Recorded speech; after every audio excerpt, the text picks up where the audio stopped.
Alhamdulillahirabbil alamin. Allahumma shalli wa sallim ala sayyidina Muhammadin fi kulli lahdatin abada adada ni'amillahi wa ifdalih. Allahumma akrimna min nuril fahmi wa akhrijna min dhulumatil wahmi waftah lana abwaab rahmatik wa anshur alaina hikmatak ya arhamar rahimin. Allahumma inna nas'aluka fahman nabiyyin wa hifdzal mursalin wa ilhamal malaikatil muqarrabin. Allahumma aghdina bil ilmi wa zayyinna bil hilmi wa akrimna bit taqwa wa jamilna bil afiyah ya arhamar rahimin. Rabbana atina min ladunka rahmah wa 'allimna min ladunka ilma. Subhanaka la ilma lana illa ma 'allamtana innaka antal alimul hakim. Sallallahu ala sayyidina Muhammadin wa ala alihi wa sahbihi wa sallam. Bismillahirrahmanirrahim. Alhamdulillahirabbil alamin. Salatu wassalamu ala sayyidina Muhammadin wa ala alihi wa sahbihi ajmain. Jadi kita akan membicarakan tentang keutamaan daripada 10 hari pertama Dzulhijjah, karena hari ini adalah hari pertama dari bulan Dzulhijjah. Jadi 10 Dzulhijjah ini merupakan sebuah hamparan rahmat Allah kepada kita, dan termasuk hari-hari yang paling mulia sepanjang tahun. Hari yang paling mulia itu kan hari Arafah. Hari-hari yang paling mulia itu kan bulan Ramadan. Termasuk diantaranya adalah 10 hari yang pertama daripada bulan Dzulhijjah. Itu termasuk hari-hari yang paling mulia. Kita katakan bahwasanya 10 hari daripada bulan Dzulhijjah merupakan hamparan rahmatnya Allah, dikarenakan merupakan sebuah khususiyah untuk umat Nabi kita Muhammad SAW. Bukan karena kemuliaan umatnya, akan tetapi karena kemuliaan Nabi-Nya Muhammad SAW. Semua yang kita dapatkan daripada keistimewaan, anugerah-anugerah yang besar yang berkaitan dengan hari maupun malam, bulan maupun tahun, semuanya itu terkait dengan pribadi Nabi kita Muhammad SAW. Termasuk diantaranya adalah bulan Dzulhijjah. Ini adalah bulan kesempatan, bulan harapan, bulan kemuliaan, bulan kesempatan, karena merupakan sebuah kesempatan bagi kita untuk mengumpulkan sebanyak-banyaknya dan menjaring seluas-luasnya ridha Allah dan rahmatnya. Bulan harapan, karena pada hari-hari ini merupakan hari-hari yang diharapkan kita diampunkan dosa-dosa kita. Diharapkan untuk kita termasuk yang sudah distempel oleh Allah Ta'ala sebagai ibadihis sholihin, ibadihil muttaqin, ibadihil ladina an'amta alaihim atau an'ama Allah alaihim minal nabiyyin wasiddiqin wasyuhada wassalihin. Harapan kita pada hari-hari ini, dan merupakan sebuah hari-hari yang mulia, karena memang hari-hari ini mulia bukan karena kitanya, karena Allah memuliakannya, dan Allah memberikan anugerah kepada umat ini sebagai kemuliaan Allah kepada umat ini, sehingga dari saking mulianya hari-hari yang akan kita lalui ini, dan semoga kita melaluinya semuanya, serta kita akan melaluinya bukan hanya tahun ini tapi beberapa tahun yang akan datang dalam keadaan sempurna, dalam keadaan kita benar-benar memaksimalkan yang ada dengan kebaikan. Nah, jadi sampai-sampai Allah Ta'ala itu bersumpah dengan kemuliaan hari-hari ini di dalam surat Al-Fajr, wal fajri wa layalin, wal fajri wa layalin asyar. Yang dimaksud dengan layalin asyar di sini adalah malam-malam 10 Dzulhijjah itu yang awal. Termasuk malam-malam yang paling mulia, siangnya siang-siang yang paling mulia, bulannya paling mulia, karena bulan-bulan haram. Bulan haram itu kan cuma ada 4. Itu bulan Rajab, Syawal, Dzulqa'dah, dan Dzulqa'dah, Dzulhijjah, Muharram. Dzulqa'dah, Dzulhijjah, Muharram, dan bulan Rajab. Nah, itu 4 bulan itu dikatakan bulan-bulan haram, bulan-bulan yang mulia. Bulan-bulan kalau kita melaksanakan kebaikan pada bulan-bulan itu maka digandakan oleh Allah Ta'ala.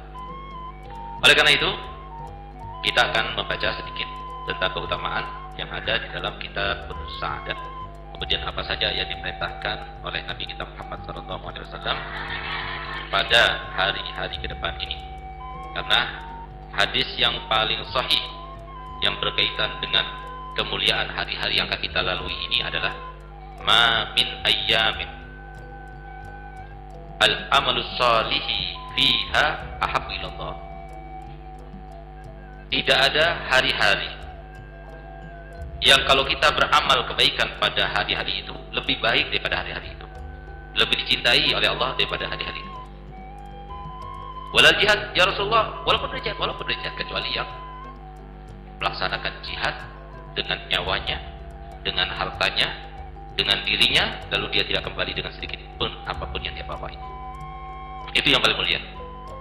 Lalu siapa kemuliaan yang didapatkan setelahnya? Yang mereka yang menghidupkan hari ini. Nah, ini kesempatan kita harus memaksimalkan 10 hari yang awal ini. Sudah lewat, sudah dari tadi pagi sampai sekarang. Entah kita sudah termasuk yang benar-benar memaksimalkan atau tidak. Tentunya kalau kita tidak memaksimalkannya berarti masih ada waktu 9 hari ke depan. Maksimalkan dengan cara kita maksimalkan dengan melaksanakan semua kebaikan dan menjauhi segala keburukan. Semua macam dosa kita tinggalkan. Semua amal soleh kita laksanakan. Tidak ada amal-amal tertentu memang yang disebutkan kecuali puasa. Di puasa itu memang disebutkan oleh Nabi SAW bahwasanya puasa pada 9 hari yang pertama itu adalah paling afdolnya amaliyah yang dilakukan pada 10 hari yang pertama ini. Akan tetapi Ustaz tidak menganjurkan untuk kalian kecuali bagi kalian yang mempunyai kekuatan. Sekiranya kalau seumpama hadir pelajaran tidak lemas, tidak ngantuk, ya silahkan puasa. Tapi kalau kira hadir pelajaran sampai lemas, sampai ngantuk, ya nggak usah puasa. Kenapa belajar kalian itu lebih afdal? Kenapa kalian itu belajarnya wajib, ini sunnah. Dan masing-masing dari diri kalian lebih tahu yang terbaik untuk dirinya yang mana. Nah, jadi kalau sekiranya kita itu berbuka puasa itu sampai menyebabkan kita ketinggalan takbiratul ihram saja bersama imam ketika sholat maghrib, lebih baik puasa. Sampai seperti itu. Apalagi sampai kemudian karena puasa kita akhirnya nggak sekolah, karena puasa kita akhirnya kita ngantuk, karena puasa kita akhirnya kita lemas, ya lebih baik puasa. Untuk kepuasa nanti pada hari Arafah yang jatuh pada tanggal 23 atau pada hari Rabu yang akan datang. Jadi Rabu yang akan datang insya Allah kita akan puasa semuanya, puasa Arafah. Hari Kamisnya kita akan berlebaran bersama-sama. Ya. Nah, kenapa kita katakan bersama-sama? Karena kalian tahu semuanya arti kebersamaan itu. Sama-sama di pondok, nggak boleh ada yang keluar, nggak boleh ada yang izin, kecuali kalau mau mati silahkan. Ya semoga nggak ada yang mati. Cuma artinya biar sama, biar rata. Jadi tolong yang semacam ini diperhatikan, jangan bikin repot gurunya. Ya sudah tahu kalian peraturannya. Di tanggal 9, 10, 11, 12 itu nggak boleh keluar sama sekali. Artinya apa? Bantu gurunya. Jangan sampai bikin repot gurunya dengan nyuruh abahnya, apalagi jamaah-jamaah itu. Nah, paling repot. Kalau yang lainnya masih mau mendengarkan. Biar ada kawali jamaah ini susah. Nggak mengerti lah, inilah harusnya mereka lebih mengerti. Kenapa? Karena kita ini semua anak-anak kita, semua anak kita semuanya. Kalau satu dikasih izin, yang lainnya gimana? Nah, jadi tolong dimengertiin, dimaklumin. Dari mulai tanggal 8, 9, 10, 11, 12 nggak ada datang ke rumah Ustaz. Ya, wali murid kalau mau datang jangan boleh, nggak usah lah. Nanti disangkanya izin lagi. Akan sebelum keluar Ustaz. Dan insya Allah Ustaz akan menghilang, jadi dia nggak ada di rumah. Nah, susah menghadapi wali murid. Nah, jadi nggak ada yang izin. Maksudnya apa? Tujuannya apa? Tujuannya itu biar kita itu hidup bersama-sama, senang bersama-sama, susah juga bersama-sama. Itu maksudnya. Jadi pada waktu itu kan paling nikmat itu kan berkumpul sama keluarga. Kita juga keluarga. Kita semua keluarga. Ya kan? Biarkan kita untuk lebaran Idul Hijjah kita berkumpul dengan keluarga di luar. Nanti kalau lebaran Idul Fitri silakan kumpul dengan keluarga di rumah. Nah, tapi untuk yang 4 hari ini kita di sini saja. Jadi kita maksimalkan nanti. Kita isi dengan takbiran keliling. Ya kan, keliling pondok tapi. Nah, pokoknya apa yang bisa kita laksanakan untuk menghibur, ya. Nah, jadi biar kita benar-benar merasakan dan meresapi arti kebersamaan itu. Tapi yang lebih daripada itu, sudah dengar semua kan peraturannya? Yang ada yang datang Ustaz ya, yang ada yang datang Ustaz. Jangan ada yang telepon orang tuanya, jangan. Jadi cukup kita tahu semuanya dari tanggal 9 Dzulhijjah berarti jatuh pada hari Rabu. Hari Selasa depan minggu lagi nih, nggak ada yang datang ke rumah Ustaz. Ya, nggak ada izin, nggak ada ini semua, nggak Ustaz Khadijah, nggak Ustaz, nggak Ustaz Geja, semuanya nggak ada. Nah, jadi sementara semuanya sama-sama di sini. Jadi umumnya semuanya adalah Ustaz Khadijah, abahnya Habib dan semuanya. Jadi sama-sama di sini. Nah, kemudian apa yang bisa kita lakukan? Kita lakukan sebanyak-banyaknya kebaikan. Ini kesempatan. Kenapa? Karena pada hari-hari ini itu dilipat gandakan semua kebaikan. Tidak terbatas kepada kebaikan berupa puasa saja. Puasa kita tidak mampu karena kita mempunyai kewajiban untuk menghafal, kewajiban untuk mutolaah, kewajiban untuk merojaah. Silahkan tinggalkan puasa, tapi yang lain dia tinggalkan. Dan nanti ada beberapa hal yang perlu kita cermati. Tapi yang pasti adalah kita memperbanyak baca Al-Quran. Kita memperbanyak yang biasanya Tuhannya itu 2-4 rakaat tambah 6 rakaat. Yang biasanya qobliyahnya ba'diyahnya itu 2 rakaat pakai yang ghairu muakkada juga tambah 2 rakaat. Jadi 4 rakaat qobliyah, 4 rakaat ba'diyah. Yang biasanya enggak sholat qobliyatul asar, sholat qobliyatul asar. Yang biasanya enggak sholat qobliyatul isya, sholat qobliyatul isya. Yang biasanya tahajudnya hanya 2 rakaat tambah sampai 10 rakaat misalnya. Nah, ini kesempatan. Kenapa? Malam-malam selama 10 hari yang akan datang ini merupakan harapan. Malam-malam harapan. Harapan apa? Untuk kita didekatkan pada Allah. Untuk kita merasakan kenikmatan bersama Allah. Sehingga kalau sudah kita dapatkan cintanya Allah Ta'ala, maka kita akan mengatakan seperti yang dikatakan oleh Sayyidatuna Rabi'ah Al-Adawiyah rahimahullah. Apa yang dikatakan beliau? Aku cinta kepada Rasulullah. Aku senang dengan Rasulullah. Aku sangat empati, aku sangat simpati, aku sangat semuanya. Kalau simpati kepada orang yang musuhi Rasulullah, simpati kepada siapa yang mendukung Rasulullah, ya kan? Tapi untuk mencintai seperti cinta kepada Allah, aku tidak bisa. Karena sudah hati ini sudah keburu dikuasai cinta pada Allah sehingga tidak ada tempat lain bagi yang lainnya. Itu saya Rabi'ah. Sehingga apa? Karena cintanya kepada Allah Ta'ala sampai malam hari itu nggak pernah kelihatan tidur. Jadi kalau ditanya kenapa kau nggak tidur malam hari, maka dijawab bagaimana aku tidur pada malam hari. Sedangkan pada malam hari itu adalah waktunya memadu kasih antara kekasih dengan kekasihnya. Tapi di sini bukan beda antara kita sama dia. Yang di sini tidak. Waktunya ngecas handphone, waktunya SMS-an, chattingan dan sebagainya sama setan. Bukan kekasih yang diperbolehkan tapi sama setan. Coba lihat bagaimana cara Rabi'ah Adawiyah. Nggak peduli. Kepada manusia nggak peduli. Bahkan kepada Nabi Muhammad pun untuk mencintai Nabi Muhammad. Itu seakan-akan tidak ada tempat kecuali cinta pada Allah Ta'ala. Bukan berarti dia itu menafikan, tidak. Tapi karena cintanya itu meluap-luap pada Allah Ta'ala sehingga cinta kepada Nabi Muhammad itu nggak ada. Gitu. Coba lihat. Itu kan luar biasa. Padahal Nabi kita Muhammad SAW bersabda, "Salatun man kunna fi yajidu halawatal iman fi qalbi." Ada 3 hal. Kalau 3 hal itu ada dalam hati kita, maka kita itu akan mendapatkan rasa manisnya iman dalam hati kita. Di antaranya adalah ayakunallahu wa rasuluhu ahabbu ilaihi mimma siwahuma. Hendaknya Allah dan Rasulnya itu adalah yang paling dicintainya, melebihi daripada segala hal. Melebihi orang tua, melebihi saudara, melebihi teman, melebihi semuanya. Allah, Allah, Allah, selalu disebut Allah, Rasulullah, Allah, Rasulullah, selalu dipertimbangkan adalah Allah dan Rasul. Nah, jadi kalau seperti itu, baru dia akan merasakan nikmatnya iman, seperti yang dirasakan oleh Sayyidatuna Rabi'ah Adawiyah. Nah, ini kesempatan. Bangun malam 1 jam sebelum sholat subuh bangun. Kalau semua kita nggak bisa bangun secara natural, ya bangunnya dengan cara manual. Tahu kan maksudnya? Kalau natural itu bangun sendiri, kalau sudah pas setengah 4 karena sudah kebiasaan, ya bangun jam 3 sudah bangun. Itu natural namanya. Tapi kalau nggak bisa natural, ya manual. Taruh alarm. Kita minta kepada sahabat kita yang biasa bangun malam untuk bangunkan kita. Itu artinya manual. Nah, kenapa? Kita harus jangan mempunyai pikiran pengen berhasil sendiri, tidak. Tapi kita pengen berhasil bersama-sama. Kita ingin dekat bersama-sama. Kita ingin dicinta bersama-sama. Kita ingin selamat daripada fitnah akhir zaman, fitnah dunia, fitnah akhirat juga bersama-sama. Jadi seperti itu. Itu tanda iman. Bangunkan. Bangunkan. Nanti waktu tidur ada kan waktu tidur siang. Jangan habis subuh tidur. Itu juga nggak baik.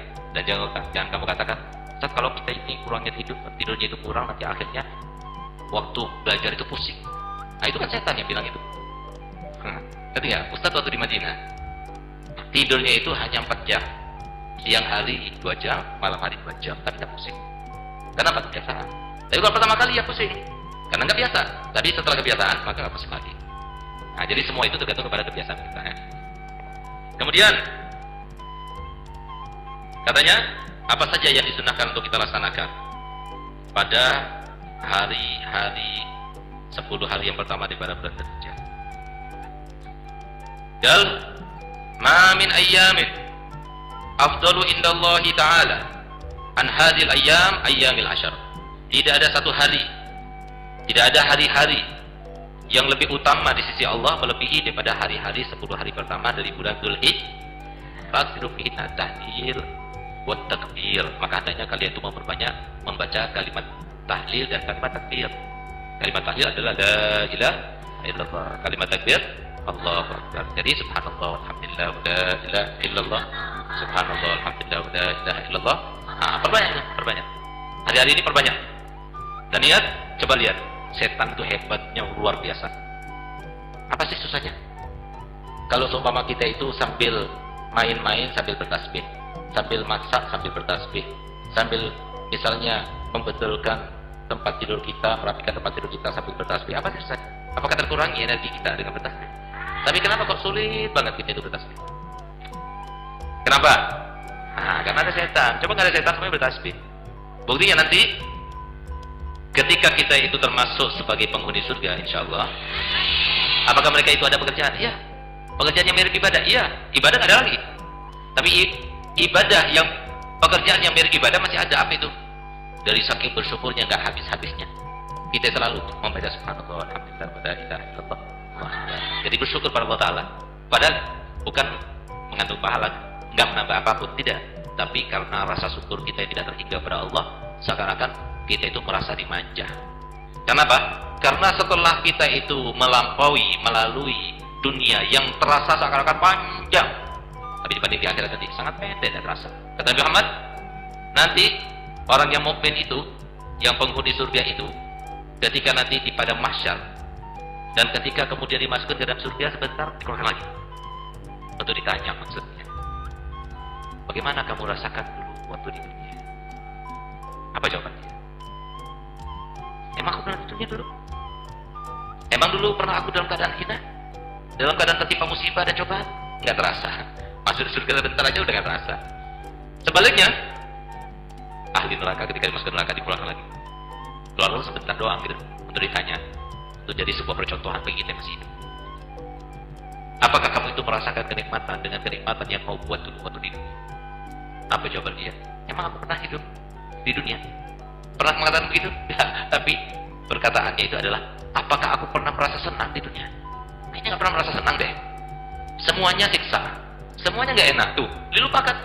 Kenapa? Ternyata yang dirasakan ketika di dunia itu bukan kenikmatan sama sekali. Setelah merasakan kenikmatan, azab siksa yang sangat luar biasa dirasakan. Sabar dan sabar. Dan jadi semua orang itu kalau dicoba itu bersyukur. Idza haballahu abdan ibtalah. Tadi ada yang SMS kepada Ustaz, apa sih kewajiban seorang suami terhadap istrinya? Masakah seorang istri itu harus sabar menunggu menjadi sebuah sasaran kemarahan ketika suami ada masalah dan lainnya disebutkan di sini? Ya saya jawabnya begini. Saya katakan Nabi SAW memerintahkan kita untuk berbuat baik atau membalas kebaikan kepada orang yang berbuat buruk. Dan bersyukurlah kalau kamu itu tertimpa cobaan dan musibah, karena hal itu merupakan sebuah pertanda bahwasanya engkau adalah dicinta oleh siapa? Allah. Dan jadi hakikat cobaan itu adalah cinta. Kenapa? Cinta itu butuh bukti. Buktinya apa? Baru kasih cobaan segitu aja sudah kamu nggak terima. Gimana mau bilang kamu cinta pada Allah? Kalau ditanya, misalnya, apakah kalian semuanya para santriwati yang tergabung dalam WBSD CPR ini cinta pada Allah? Cinta pada Allah? Buktinya apa? Nah itu. Buktinya apa? Ini kan sebuah pengakuan. Aku cinta. Mana buktinya? Nah, misalnya Pak, kalian semua mengaku, Ustaz, begini-begini, aku ini dokter loh, Ustaz. Misalnya. Dokter dari mana? Ustaz bakal bilang kan dokter dari mana? Orang kecil juga masih bau kencur. Iya kan? Dokter itu sudah kawin, sudah tua, itu dokter. Ada dokter muda dan dokter muda sudah tua juga. Nah gitu lah. Artinya apa? Itu sebuah pengakuan. Buktinya apa? Gitu. Kalau kamu itu dokter, buktinya apa? Nah, begitu pula Allah Ta'ala. Kalau kamu itu cinta pada Allah Ta'ala, buktinya apa? Tunjukkan. Disebutkan di antara tanda bahwasanya orang yang mencintai kepada dicinta, dia itu berani berkorban apa saja. Ya kan? Nah, kalau begitu, tidak. Sehingga orang-orang yang pencinta kepada orang yang dicintai itu mengatakan Turbul Habib. Pukulan orang yang kita cinta itu merupakan sebuah pukulan, bukan merupakan sebuah pukulan, tapi itu bagaikan merasa kismis. Kan? Nanti kan? Nah, tidak. Nah, itu tidak kata Mustadah seperti itu. Ya. Turbul Habib. Jadi, gitu. Nah, itu tanda cinta. Tanda cinta. Aku rela nggak makan asalkan dia makan. Aku rela nggak tidur asalkan dia. Nah, itu pengorbanan. Cinta itu pengorbanan. Dan kalian semuanya belum merasakan. Baik? Yang kalian rasakan itu masih bukan cintanya manusia, cintanya kera monyet. Tapi kalau sudah kawin baru itu cintanya manusia. Ya. Nah, jadi apa yang kalian alami itu adalah sebuah hikayat tentang cintanya monyet. Nah, itu. Namanya juga cinta monyet. Nah, emang mau kau diibaratkan seperti monyet? Kalau nggak mau jangan coba-coba. Biar nggak dikatakan seperti monyet gitu. Nah, ngerti nggak? Kamu tahu cinta sungguhan ya tunggu sampai datang waktunya. Ya, jangan coba-coba kecuali setelah datang waktunya. Nah, itu tunjukkan. Allah menentukan ini, ya Allah terima, ya Allah terima. Nah, itu makom yang semacam ini adalah makom yang paling tinggi. Makom apa namanya? Makom taslim wa tafwid. Makom tawakkul wa taslim wa tafwid itu adalah makom yang paling tinggi, melebihi daripada makom sabar, melebihi daripada makom syukur. Mau bertanya pun enggak? Bertanya pun enggak? Kenapa ya Allah? Enggak mau dia. Itulah maksud daripada kata-kata Allah dalam syairnya. Law wala wa kaifa qawlu dil hamam ya'tarid 'ala Allah alladhi khalaq wa qada wa qaddar kulla syai' bihaq. Apa terusannya? Ya akhi tanabbah wa trukil majhul la yansurhamu ma qaddar yakun. Jadi hai saudaraku, perkataan lau, andai kata gini, andai katanya, yang sering kita mengatakan andai kata itu yang mencetuskannya, yang membisikkannya dalam hati kalian sehingga kau ucapkan dalam lisan, itu setan. Yang pernah diucapkan andai kata kecuali untuk masa akan datang, dan itu pun untuk kebaikan. Andai kata aku banyak uang, pasti aku akan belikan setiap mobil Alfa. Nah, itu nggak apa-apa. Itu nggak apa-apa. Tapi itu yang lalu enggak. Andai kata aku nggak di situ ya, aku nggak bakal kayak begini. Andai kata, itu semua setan. Nah, jangan pernah pakai andai kata. Itu yang pertama. Lau, walam, walima gitu. Kenapa sih? Kenapa harus kayak begini? Nah, itu kenapa? Itu jangan diucapkan. Kenapa? Karena kata-kata itu adalah kata-kata menentang kepada Allah Al-Qadr. Jangan. Nggak ada orang lebih rahmat kepada Allah. Nggak ada orang yang lebih mempunyai rasa rahmat kepada kita melebihi pada Allah. Nggak ada. Hatta Nabi Muhammad. Nabi Muhammad cintanya kepada umatnya. Orang tua cintanya kepada anak-anaknya. Binatang induk yang cinta kepada anak-anaknya itu semua itu adalah pancaran rahmatnya Allah yang satu yang Allah bagikan di dunia. Masih tersisa pada dirinya 99 rahmat. Coba lihat. Kenapa sih? Kalau kita itu sakit, orang tua itu berangan-angan dan berdoa, jangan anak yang sakit, karena aku yang sakit. Kenapa sih? Orang tua yang banyak diceritakan, banyak yang menjadi sebuah kenyataan, yang dia itu lebih rela, dia yang berkorban demi apa? Demi anak-anaknya. Ingat kan? Kemarin itu ada sebuah kecelakaan di India. Jadi seorang ibu itu melintas sebuah rel, kemudian nggak tahu kalau situ sudah ada kereta, sehingga pada waktu itu dia bawa anak.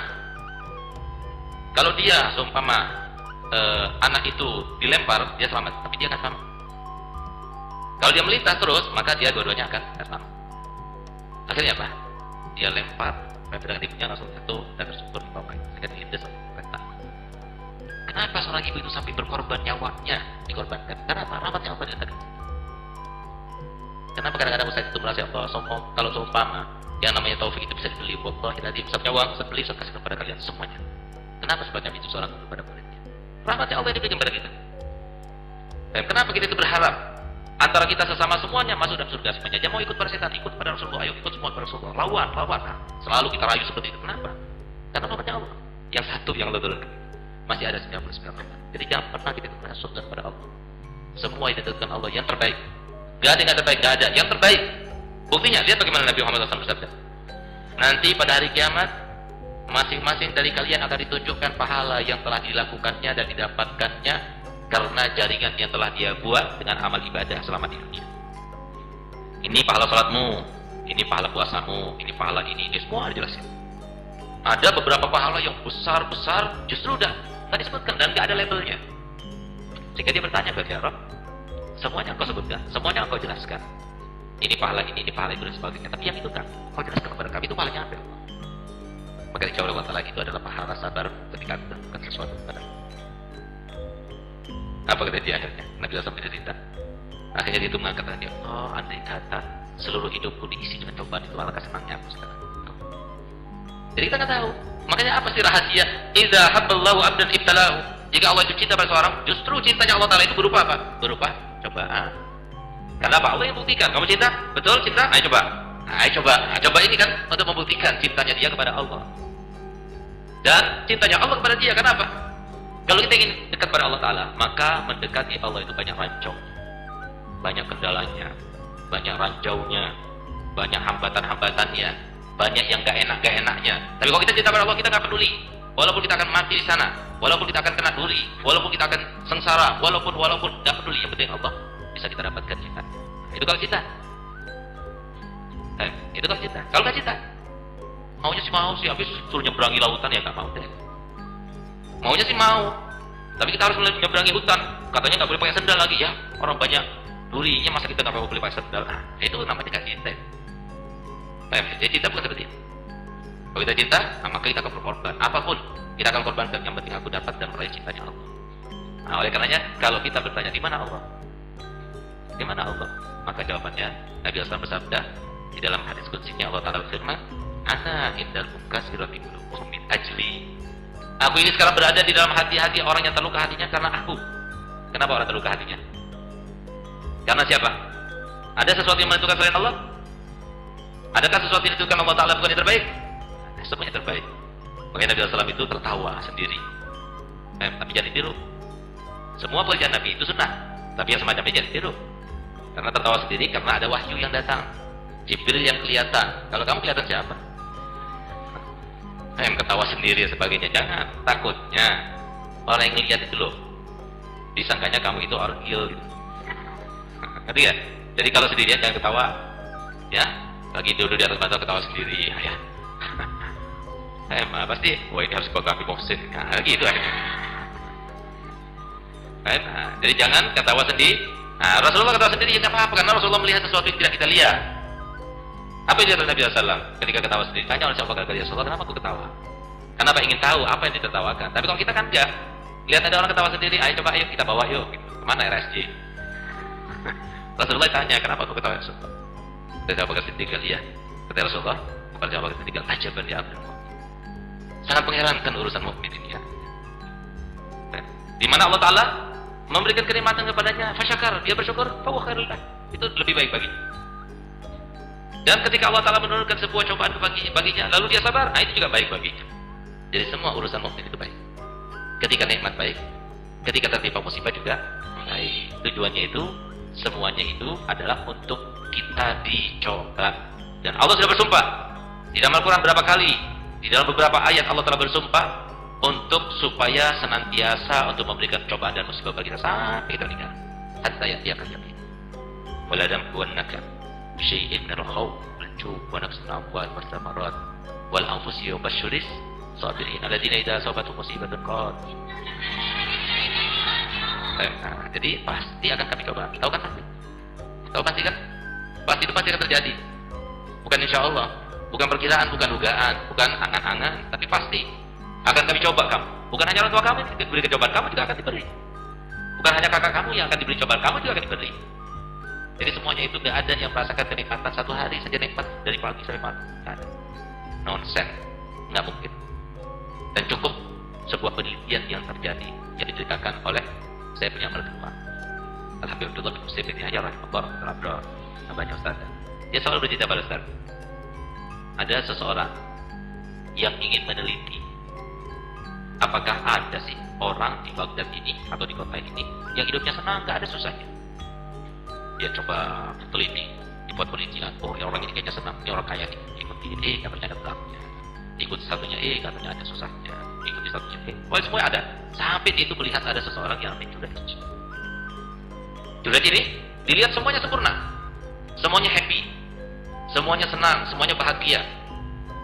Akhirnya apa? Diteliti sampai 3 bulan. Satu orang saja 3 bulan. Ini Junaid ini. Jadi, oh ternyata benar. Gak ada orang yang senang itu kecuali Junaid. Sampai akhirnya apa? Dia putuskan untuk mengumumkan kepada semua hal yang ramai. Dengan dia mengatakan mahad mustari ilahi min julai. Mahad mustari ilahi min julai. Katakan. Tidak ada satu orang pun yang senang di dunia ini kecuali Ibn Jurayj. Itu aja. Yang lainnya nggak ada. Semuanya aku sudah teliti, sudah pastikan nggak ada. Semuanya ada cobaannya, kecuali dia. Subhanallah. Akhirnya kedengaran oleh Ibn Jurayj. Terdengar diberitakan oleh anak buahnya, ya, panggil dia. Panggil. Kenapa kau katakan dan umumkan di pasar bahwasanya tidak ada orang yang senang, tidak ada orang yang bahagia, tidak ada orang yang tanpa ada kesusahan kecuali Jurayj. Kenapa kau katakan? Ya karena aku sudah teliti. Sudah sekian bulan aku teliti, maka kau itu selalu senang hidupnya. Oh begitu, ayo kita buktikan. Kata beliau. Dibawa ke rumahnya. Rumahnya bagus, tinggi, atapnya tinggi, tiangnya itu besar, nggak bisa dirangkul dari saking besarnya. Itu yang namanya lantainya itu dari marmer. Tempat penyimpanan uangnya itu besar, isi uang semuanya. Pembantunya itu banyak.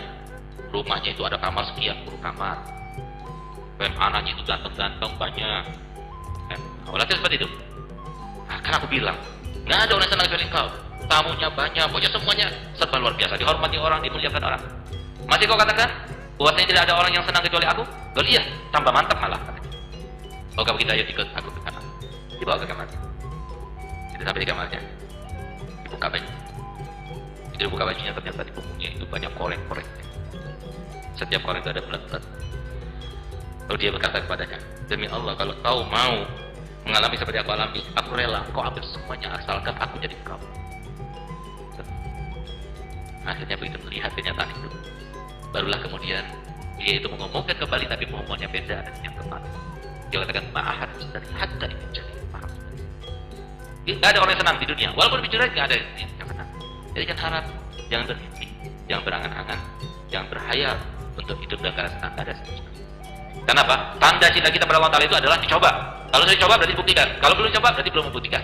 Nah, oleh karena itu ambil satu sikap untuk itu menjadi seorang yang kokoh, menjadi seorang yang kuat, menjadi seorang yang tidak gampang putus asa, menjadi seorang yang sukses melewati ujian dan cobaan. Apa itu? Yang pertama, kalian harus tahu bahwasanya kita diciptakan ini untuk apa?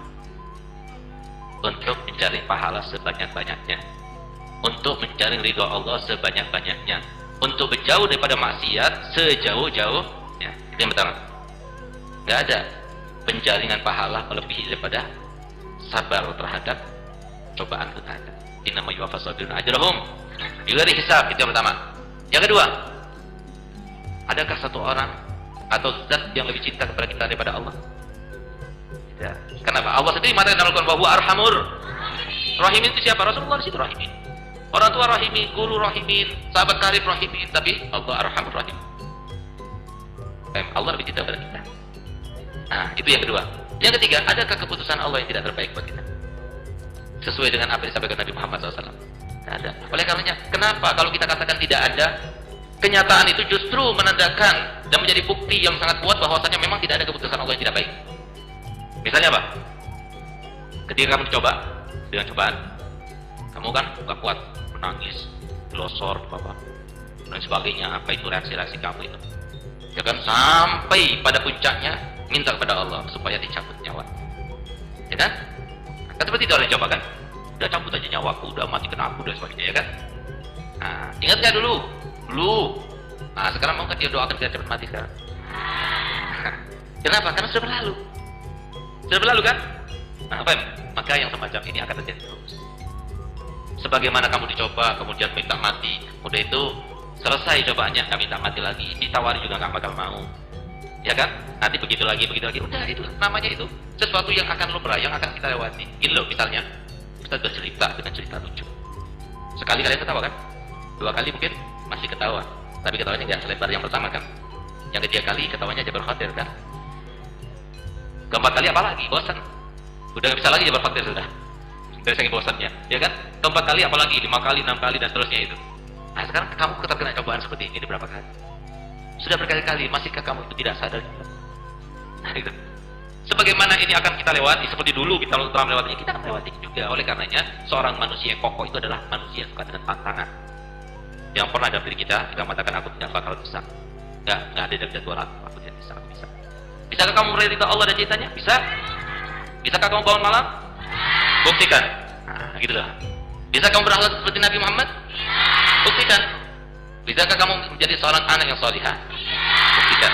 Jadi semua inti daripada kehidupan kita sehari-hari, seminggu-minggu, sebulan-bulan, setahun-tahun itu adalah untuk membuktikan kepada siapa? Kepada Allah.